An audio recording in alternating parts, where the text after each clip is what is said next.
इस video lecture में हम लोग ब्रिज रेक्टिफायर पढ़ेंगे और हम लोग को पता है कि bridge rectifier full wave rectifier का एक टाइप है। पिछले क्लास में हम लोग centre tap full wave rectifier पढ़े थे। उसमें हम लोगों ने डिस्कशन किया था कि उसका नाम फुल वेव रेक्टिफायर इसलिए होता है क्योंकि उसमें एक सेंटर टैप ट्रांसफार्मर यूज होता है, इसके कारण उसका नाम जो है सेंटर टैप ट्रांसफार्मर पड़ा था। ठीक है, और यहाँ पे हम लोग ब्रिज रेक्टिफायर के बारे में पढ़ेंगे, तो ब्रिज रेक्टिफायर के नाम पे भी डिस्कशन करेंगे। ठीक है, बट सबसे पहले इसका पहला पॉइंट पढ़ते हैं, उसके बाद इसके नाम पे आएंगे कि क्यों इसका नाम ब्रिज रेक्टिफायर है। पहला पॉइंट हमने लिखा है, it is a type of full wave rectifier which convert N AC signal into pulsating full wave DC signal. कह रहा है कि ये एक फुल वेव रेक्टिफायर का टाइप है जो कि कन्वर्ट करता है AC सिग्नल को into pulsating full wave DC signal. तो ये कोई बड़ी बात नहीं है, हम लोग ऑलरेडी फुल वेव रेक्टिफायर के इंट्रोडक्शन में ही पढ़ चुके हैं कि फुल वेव रेक्टिफायर एक ऐसा सर्किट होता है जो AC सिग्नल को full wave pulsating DC signal में कन्वर्ट करता है। अगला पॉइंट पढ़ेंगे, it consist of 4 diodes D1, D2, D3 and D4। इसका जो सर्किट्स होता है इसमें 4 डायोड यूज होता है, D1, D2, D3, D4, 4 diode use करेंगे। आप लोग यहाँ पे देख भी पा रहे होंगे, इसके सर्किट में 4 डायोड है, D1, D2, D3, D4।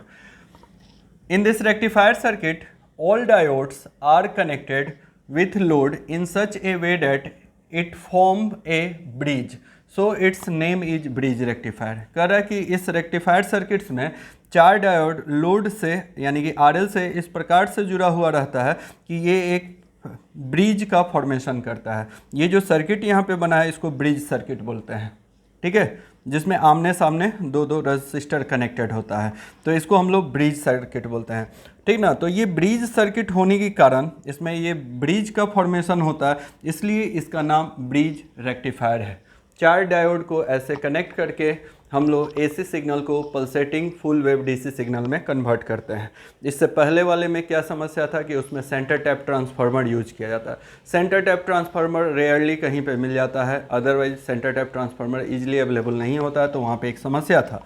ठीक है, और उस समस्या को सॉर्ट आउट कैसे किया गया, जब AC सिग्नल को full wave pulsating DC signal में कन्वर्ट करना होगा तो आपको सेंटर टैप ट्रांसफार्मर चाहिए। मान लो सेंटर टैप ट्रांसफार्मर अवेलेबल नहीं है, एक नॉर्मल ट्रांसफार्मर अवेलेबल है, और उससे आपको क्या करना है, आपको AC से DC में सिग्नल को कन्वर्ट करना है। तो उस केस में आपको ये वाला सर्किट यूज करना पड़ेगा, 4 डायोड यूज करना पड़ेगा, लोड के साथ इसको इस तरीके से कनेक्ट करना पड़ेगा कि ये ब्रिज का फॉर्मेशन करे। ठीक है, तो इस सर्किट में जो ट्रांसफार्मर यूज किया गया है एक नॉर्मल ट्रांसफार्मर है, ये कोई सेंटर टैप ट्रांसफार्मर नहीं है।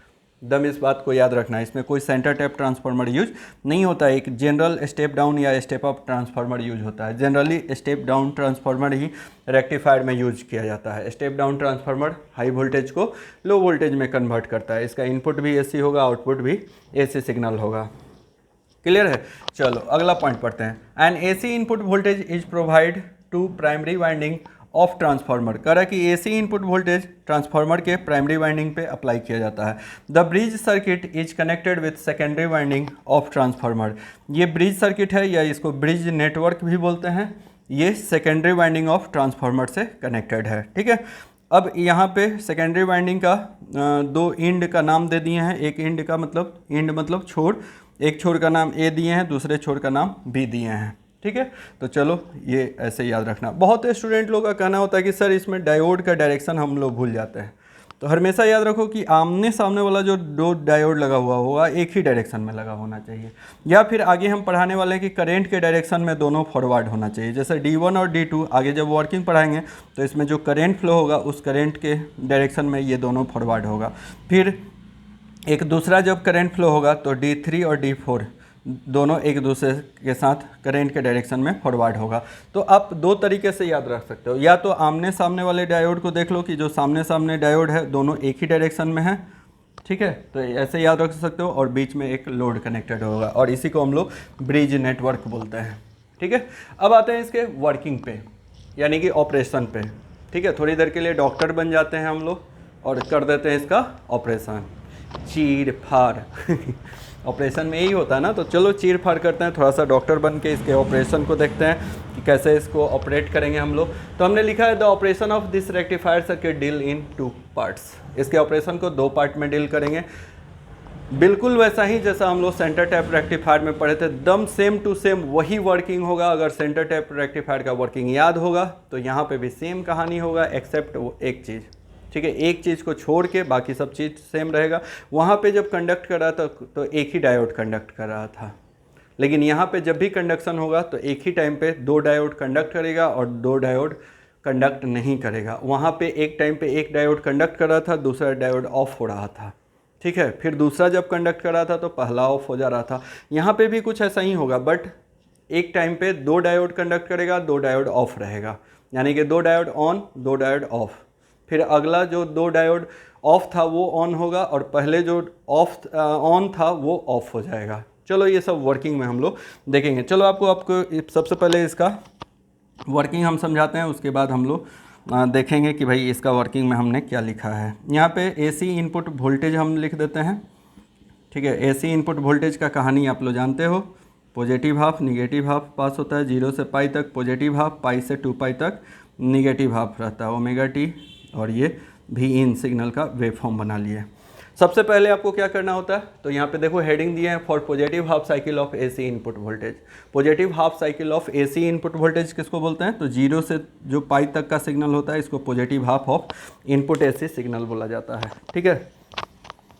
बन जा तू मेरी रानी तुझे महल नवा दूंगा, गाना सुने हो तुम लोग ये वाला, कौन गाया है बताओ, ये भी अब हम ही बताएं, नहीं बताएंगे तो क्या कर लोगे, मेरा कुछ कर लोगे नहीं ना। चलो गाना वाना बाद में। ये देखो ये इनपुट सिग्नल का ऐसे हम वेवफॉर्म बना लिए। पॉजिटिव हाफ ये वाला होगा 0 से पाई तक, तो 0 से जब पाई सिग्नल पास होता है तो यहाँ पे प्लस पोलरिटी होगा, यहाँ पे माइनस पोलरिटी होगा। सेम पोलरिटी सेकेंडरी वाइंडिंग पे होता है, प्लस और माइनस। अब यहाँ पे सेंटर टैप टू ट्रांसफार्मर है नहीं कि प्रॉब्लम होगा, कोई प्रॉब्लम नहीं है, बस पॉजिटिव हाफ पॉजिटिव हाफ के दौरान यहाँ पे ए नोड पे या ए इंड पे पॉजिटिव, बी इंड पे निगेटिव वोल्टेज होगा, और यही सेम पोलरिटी यानी कि प्लस पोलरिटी यहाँ पे इस नोड पे अप्लाई होगा, यही सेम निगेटिव वोल्टेज या पोलरिटी यहाँ पे अप्लाई होगा, ठीक है, ठीक है। तो देखो ये पॉजिटिव अप्लाई हो गया, ये निगेटिव इस नोड पे वोल्टेज मिला, क्यों और कब, क्यों, क्योंकि ये पॉजिटिव हाफ है, तो पॉजिटिव हाफ में प्लस माइनस के कारण, कब, तो 0 से पाई तक। अब इस पॉजिटिव इस पॉजिटिव पोलरिटी और निगेटिव पोलरिटी के कारण आपको डिसाइड करना है कि इन दोनों में से कौन सा डायोड फॉरवर्ड बायस होगा, और इस निगेटिव पोलरिटी के कारण इन दोनों डायोड में से कौन सा फॉरवर्ड होगा, कौन सा रिवर्स होगा। इस पॉजिटिव पोलरिटी के कारण कौन सा डायोड इन दोनों में से फॉरवर्ड होगा, कौन सा रिवर्स होगा। इस निगेटिव वोल्टेज के कारण कौन सा इन दोनों में से डायोड फॉरवर्ड होगा और कौन सा रिवर्स होगा, ठीक है। तो बहुत ही आसान है, बहुत ही आसान कैसे है, तो ये सबका एनोड कैथोड का नाम लिख लोगे तो समझ ही जाओगे क्या। वैसा ही इसका ये कैथोड टर्मिनल होता है और ये एनोड टर्मिनल होता है, ये कैथोड होता है, ये एनोड होता है। अब जो बच्चा लोगों को, ठीक है, मतलब जो स्टूडेंट लोगों को अब ये पता ही नहीं होगा एनोड कैथोड क्या होता है, फॉरवर्ड रिवर्स कैसे होता है, तो छोड़ ही देना यार, ठीक है। उतना दिन से कितना चीज़ पढ़ाए हैं, अब ये थोड़ी बताते रहेंगे कि पॉजिटिव वोल्टेज के कारण कौन कौन सा डायोड फॉरवर्ड होगा, रिवर्स होगा। चलो ठीक है, ये डायोड का एनोड टर्मिनल है, इस पे पॉजिटिव वोल्टेज मिलेगा, तो एनोड पे पॉजिटिव वोल्टेज मिलने के कारण D1 जो है ये क्या हो जाएगा, ऑन हो जाएगा, मतलब फॉरवर्ड बायस हो जाएगा। और इसके कैथोड पे ये जो D4 डायोड है, इसके कैथोड टर्मिनल पे पॉजिटिव वोल्टेज मिल रहा है, तो कैथोड पे पॉजिटिव वोल्टेज मिलने के कारण ये रिवर्स होगा और ये हो जाएगा ऑफ। देखो इसको ऑफ लिख दिए हैं, ठीक है। अब देखो इस निगेटिव वोल्टेज के कारण अब देखना है कि इन दोनों में से कौन सा फॉरवर्ड होगा, कौन सा रिवर्स होगा। तो देखो जिसके कैथोड पे निगेटिव वोल्टेज मिलेगा, जिसके कैथोड टर्मिनल पे निगेटिव वोल्टेज मिलेगा वो होगा फॉरवर्ड बायस, और फॉरवर्ड होगा तो ई जो भाई साहब हैं ई हो जाएंगे ऑन, ठीक है। और जिस डायोड के एनोड टर्मिनल पे निगेटिव वोल्टेज मिलेगा वो हो जाएगा रिवर्स बायस, यानी कि ये हो जाएगा ऑफ, क्योंकि D3 रिवर्स बायस हो रहा है क्योंकि इसके एनोड टर्मिनल पे निगेटिव वोल्टेज मिल रहा है। क्लियर। अब एक ही टाइम पे मतलब इसी पॉजिटिव साइकिल में दो डायोड फॉरवर्ड हो गया, D1 और D2 फॉरवर्ड हो गया, जिसको ऑन लिखे हैं यानी कि वो दोनों फॉरवर्ड है, और जिसको ऑफ लिखे हैं यानी कि वो दोनों रिवर्स है। और रिवर्स के केस में ऑफ स्विच की तरह काम करेगा। तो यहाँ पे हम लोग बना लेंगे बहुत प्यार से ऑफ स्विच। ठीक है, क्या बना लेंगे? ऑफ स्विच बना लेंगे। अब ये करने के बाद हम लोग डिसाइड करेंगे कि करंट किस रास्ते से फ्लो होगा। करंट तो फ्लो होगा क्योंकि ये फॉरवर्ड है, ये रिवर्स है, तो करंट हमेशा हायर पोलरिटी से लोअर पोलरिटी। देखोगे ये प्लस टर्मिनल है, यहाँ से डिसाइड करो। ये ब्लू वाला स्केच देखोगे, यहाँ पे आएगा नोड, इधर तो करंट पास नहीं होगा क्योंकि ओपन स्विच है। तो ये इस डायोड से होते हुए, इस लोड से होते हुए, ये D2 डायोड से होते हुए, ये निगेटिव टर्मिनल से ऐसे आ जाएगा और एक क्लोज पाथ बना लेगा।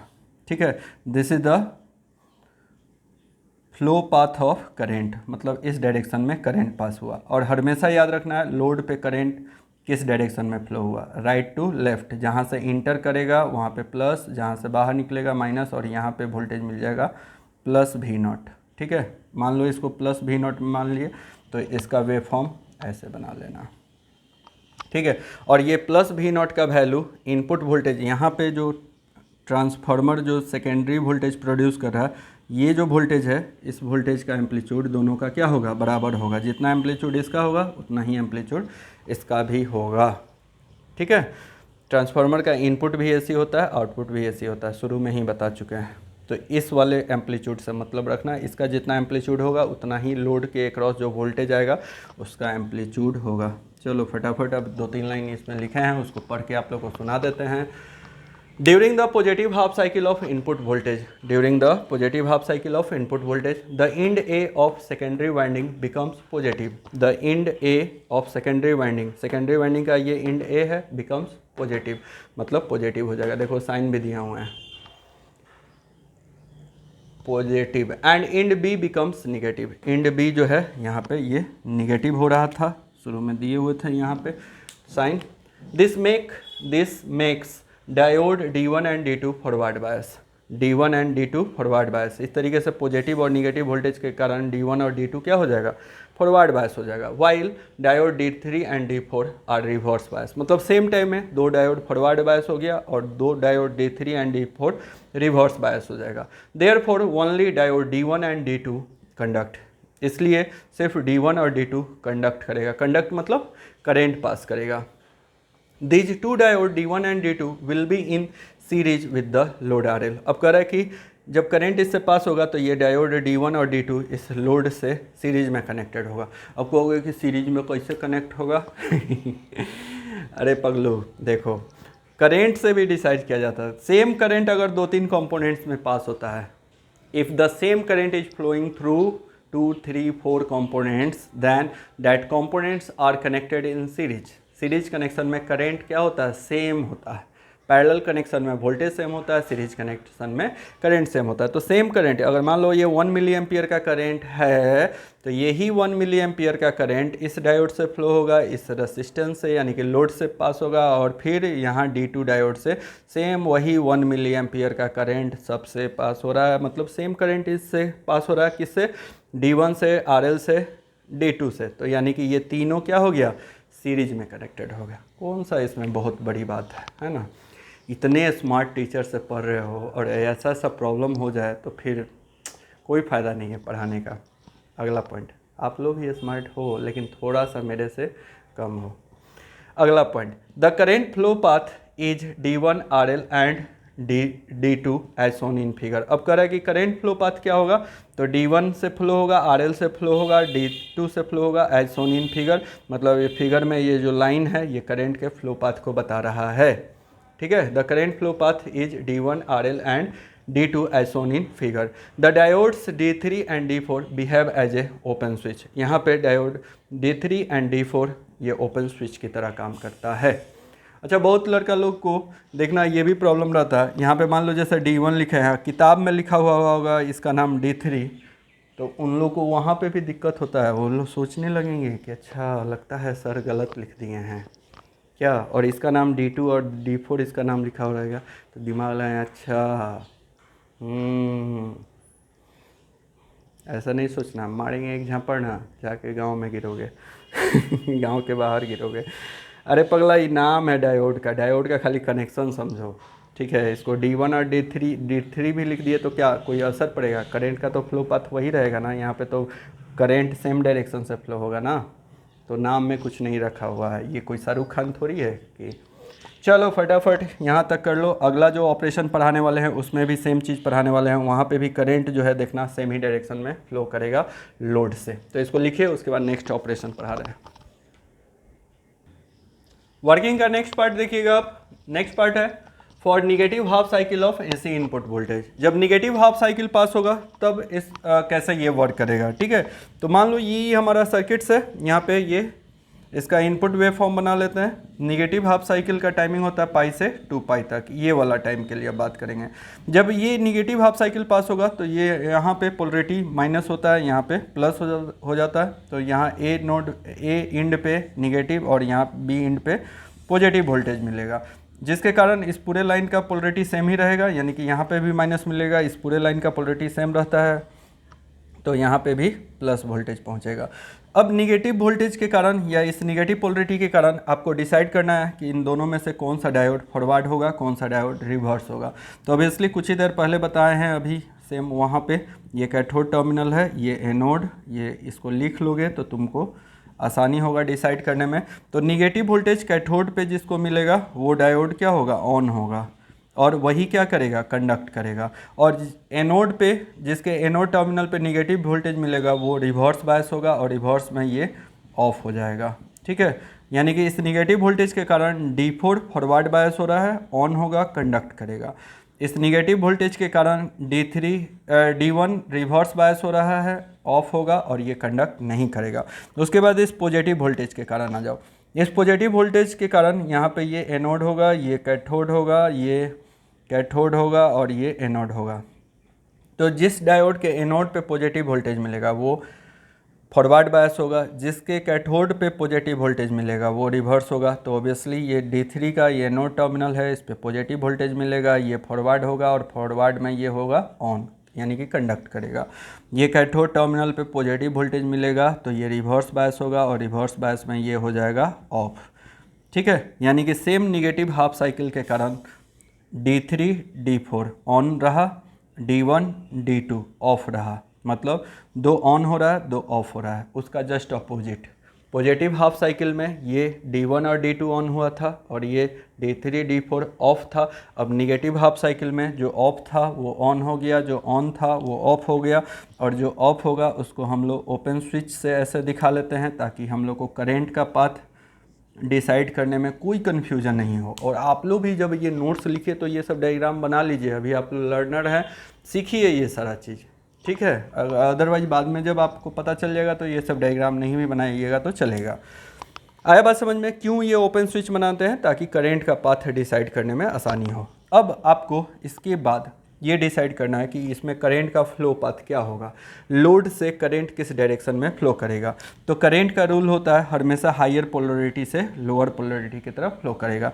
इसका हायर पोलरिटी B पॉइंट पे मिल रहा है, लोअर पोलरिटी A पॉइंट पे मिल रहा है।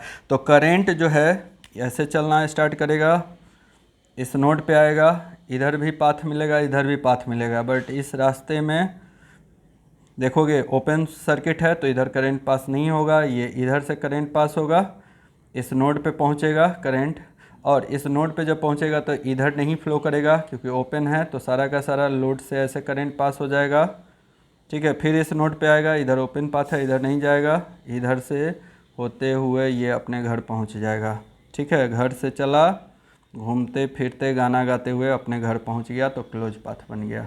तुम अपने घर से निकले भूजा खाते हुए, दोस्त यार के घर गए, उधर उधर घूम घाम के, समझ रहे हो ना दोस्त यार कौन, तो उधर से घूमते घामते फिर अपने घर पहुंच गए, तो क्या किए तुम, क्लोज पाथ बनाए, ठीक है। करंट का भी यही स्वभाव होता है, जहाँ से चलेगा, जिस घर से निकलेगा उसी घर में घूमते फिरते पहुँच जाता है। चलो ये सब मजाक का बात है। अब हम लोग का काम का बात क्या है? काम का बात ये है कि लोड पे करंट का डायरेक्शन क्या है। तो लोड पे करंट देखो राइट टू लेफ्ट मूव कर रहा है। यहाँ पे एरो हेड बना देते हैं भाई कि ऐसे करंट पास हो रहा है। और पहले वाले केस में भी current right to left flow हुआ था, यहाँ पे भी current right to left flow हो रहा है। यहाँ पे जहाँ पे इंटर कर रहा है जिस टर्मिनल से, रेसिस्टेंस के जिस टर्मिनल से इंटर करेगा करंट, वहाँ पे प्लस, जहाँ से बाहर निकलता माइनस। यानी कि करंट का डायरेक्शन सेम होने के कारण यहाँ पे पोलरिटी हम लोग को सेम मिल रहा है जैसे पहले वाले केस में मिल रहा था। देखो पहले वाले केस में ये प्लस माइनस बताया था ना, चूँकि करंट का डायरेक्शन सेम था, तो यहाँ पे भी अब फिर से वही पोलरिटी वाला वोल्टेज मिल जाएगा, सेम पोलरिटी का, यानी कि पॉजिटिव वोल्टेज मिलेगा। अगर इसको पॉजिटिव वोल्टेज कंसिडर किए हो तो ये भी हमारा पॉजिटिव वोल्टेज ही होगा। क्यों होगा? क्योंकि लोड पे करेंट का डायरेक्शन सेम है। क्लियर है? चलो अब इसको पढ़ते हैं। During the negative half cycle of input voltage the end B of secondary winding becomes positive and end A becomes negative. ठीक है, यानी कि नेगेटिव हाफ साइकिल के केस में इंड बी जो है पॉजिटिव होगा, इंड ए नेगेटिव होगा। This make diode D3 and D4 are forward bias. ये पॉजिटिव और नेगेटिव वोल्टेज क्या करेगा? D3 और D4 को फॉरवर्ड बायस करेगा। वाइल मतलब सेम टाइम में। ठीक है, diode D1 and D2 are reverse bias, मतलब जब सेम टाइम में ये दो फॉरवर्ड हो रहा है तो ये रिवर्स हो रहा है। Therefore only diode D3 and D4 conduct, इसलिए सिर्फ D3 और D4 कंडक्ट करेगा। These two diode D3 and D4 will be in series with RL। अब ये D3 D4 RL के साथ सीरीज में कनेक्टेड होगा। क्यों? क्योंकि सेम करंट फ्लो हो रहा है। The current flow path is D3 RL and D4। Current flow path क्या होगा? D3 होगा, RL होगा, D4 होगा, एज शोन इन फिगर, जैसा कि फिगर में दिखाया गया। The diode D1 and D2 behaves as open switch. इस केस में diode D1 and D2 open switch की तरह बिहेव कर रहा है। क्लियर है? तो यही इसका वर्किंग है और ये लास्ट में इन दोनों का कंक्लूजन लिखा हुआ है कि कैसे ये सर्किट डीसी वोल्टेज प्रोड्यूस कर रहा है।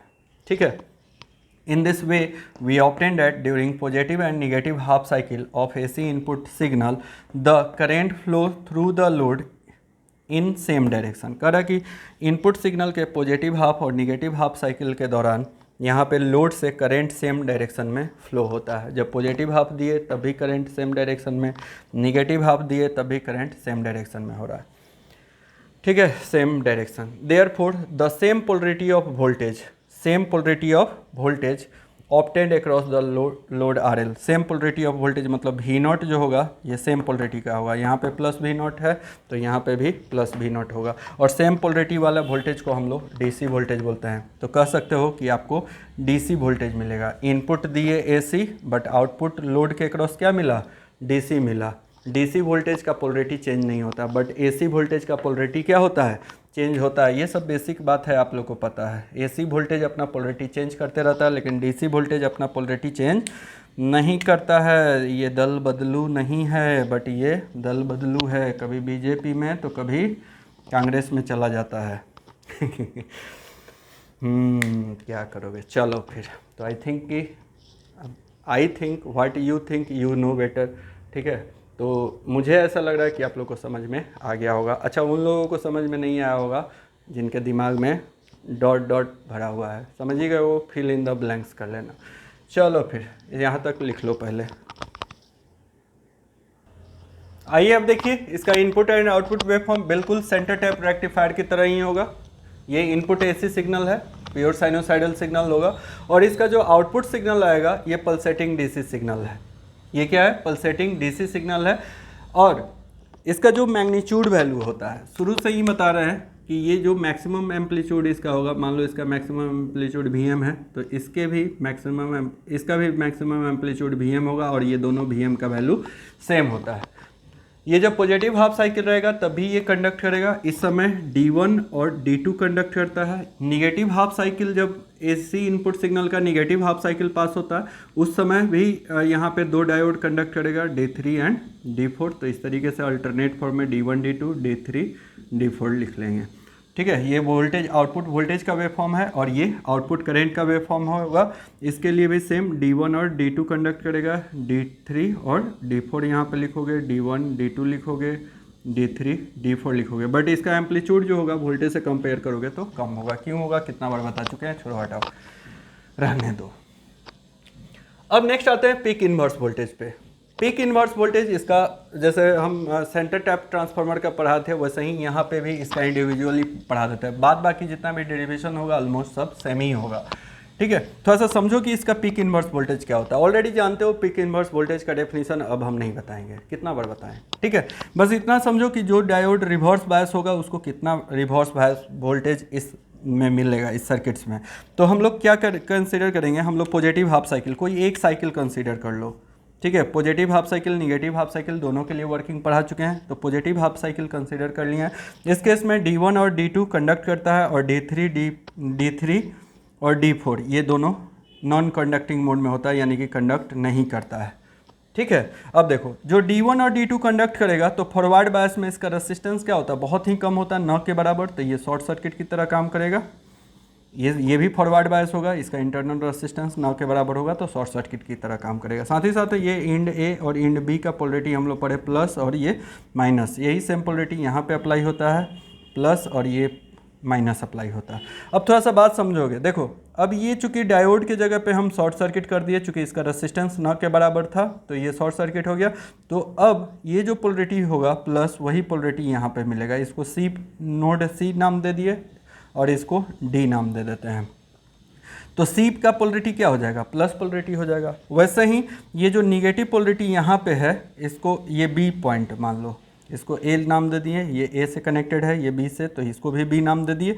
और ये जो नोड है इसका डी नाम दे दिए। और ये डायोड जब शॉर्ट सर्किट होगा तो जो पोलरिटी यहाँ का होगा वही सेम पोलरिटी क्या डी का होगा, यानी कि यहाँ का पोलरिटी क्या होगा, माइनस होगा।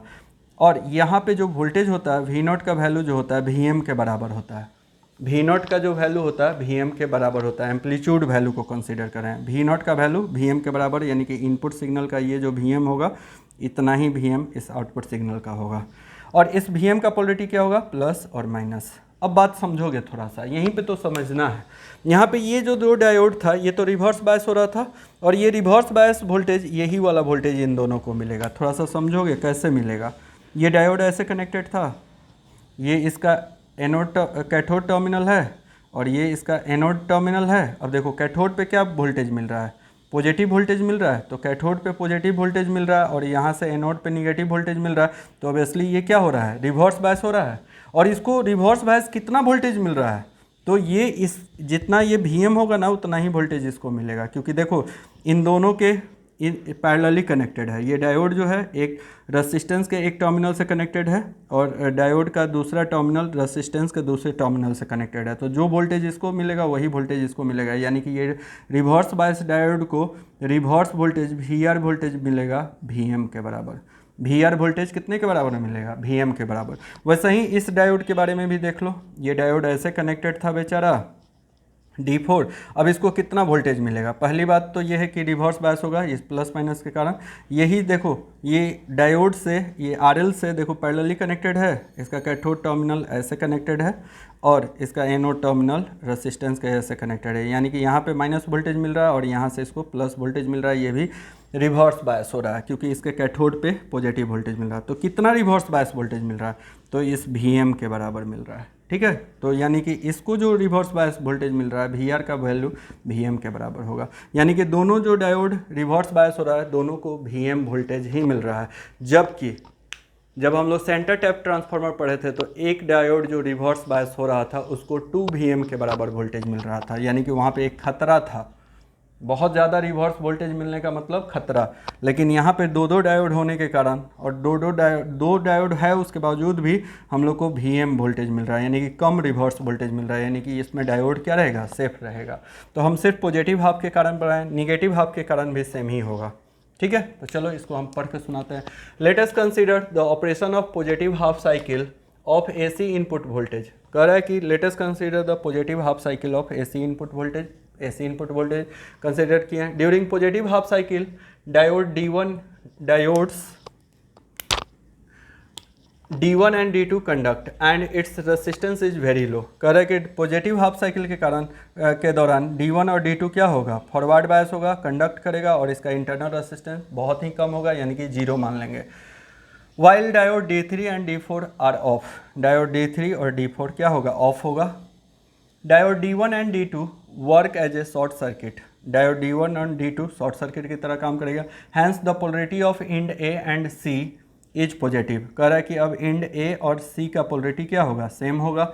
And end B and D is negative, sorry, and end A और सी का पोलरिटी प्लस होगा और इंड बी और डी का पोलरिटी माइनस होगा। Let the voltage across diode let the voltage across load RL is plus VM। कह रहा है कि अब यहाँ पे जो RL है इसके अक्रॉस वोल्टेज कितना है, प्लस VM है। Therefore the same reverse voltage VM is appear across the diode D3 and D4। अब कह रहा है कि यही सेम VM वोल्टेज D3 और D4 को मिलेगा जो कि इन दोनों डायोड को रिवर्स बायस करेगा। तो इस केस में इसको रिवर्स बायस वोल्टेज कितना मिला, तो रिवर्स बायस वोल्टेज जो अप्लाइड रिवर्स बायस वोल्टेज होता है उसी को हम लोग PIV बोलते हैं, पीक इनवर्स वोल्टेज बोलते हैं। ठीक है, तो इस केस में यहाँ पर लिख लोगे PIV इक्वल टू VM। बहुत ही इंपॉर्टेंट है, VVI है, बहुत सारे गवर्नमेंट सेक्टर एग्जाम्स में पूछा जाता है। ठीक है, तो सेंटर टैप ट्रांसफार्मर का PIV वैल्यू हम बताए थे 2 VM होता है और ब्रिज रेक्टिफायर का PIV वैल्यू सिर्फ VM होता है और इसमें डायोड ज़्यादा सेफ रहता है। तो चलो, आई होप कि समझ में आ गया होगा। अगले क्लास में मिलते हैं इसके डेरिवेशन के साथ।